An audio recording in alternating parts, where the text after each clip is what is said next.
Assalamualaikum warahmatullahi wabarakatuh. Selamat sore rekan-rekan sekalian. Kembali kita bertemu untuk membahas tentang bakat empati, masih dalam kategori relating talents. Seseorang yang memiliki bakat empati adalah orang yang dapat merasakan perasaan orang lain dengan membayangkan dirinya berada dalam situasi tersebut. Sehingga orang-orang yang memiliki bakat ini adalah merupakan pribadi yang peka, mudah memahami perasaan orang lain, seolah-olah dia sedang mengalami sendiri persoalan orang lain tersebut.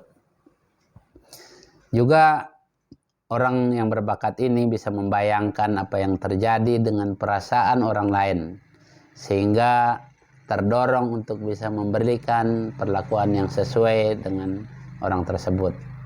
Kemudian dia memiliki kemampuan untuk memahami perasaan orang lain secara aktual, di mana dan kapanpun. Maka kekuatan orang yang dibakat empati adalah mereka mampu memahami emosi orang lain. Tentu sebagaimana bakat lain, orang yang memiliki bakat ini memiliki kebutuhan untuk mengekspresikan perasaan yang ada pada dirinya. Dia butuh ruang untuk merespon sesuai dengan apa yang dirasa tepat saat itu.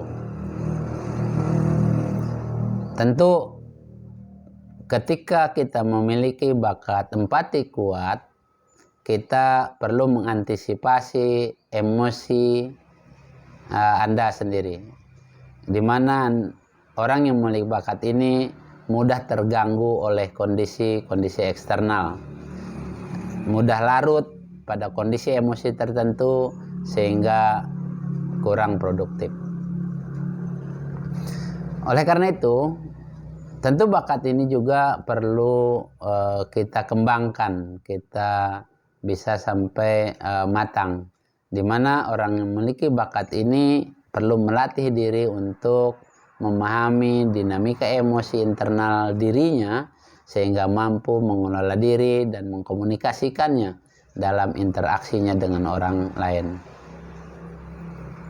Dia juga perlu melatih dirinya mengenai berbagai macam ragam emosi manusia, sehingga dengan terus dia melatih dirinya, dia akan mudah berinteraksi sesuai dengan sasaran-sasaran sehingga menjadi produktif. Rekan-rekan sekalian, tentu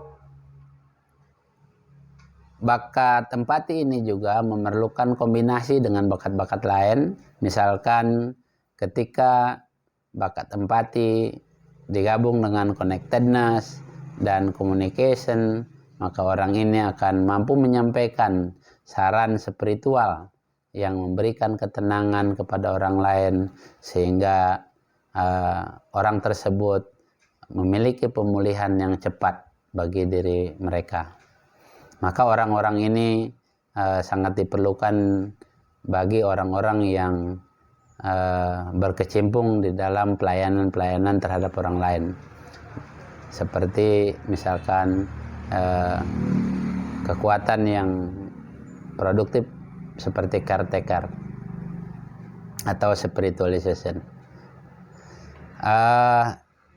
Juga misalkan ketika Anda akan menggeluti bidang yang sebagai konselor misalkan, kemudian caretaker, maka bakat empati ini butuh bakat yang lain seperti belief dan restoratif, sehingga orang-orang tersebut mampu membantu orang lain untuk menangani dan menyelesaikan permasalahan-permasalahan psikologis yang mereka miliki. Tentu jika bakat empati Anda lemah, orang-orang yang memiliki bakat empati lemah biasanya mereka akan merasakan datar ketika berinteraksi dengan orang lain, tidak merasakan secara spesifik bagaimana perasaan orang lain, dan terkesan tegaan. Ini orang-orang yang memiliki bakat empati lemah. Sehingga orang yang memiliki bakat empati lemah ini sulit memahami perasaan orang lain.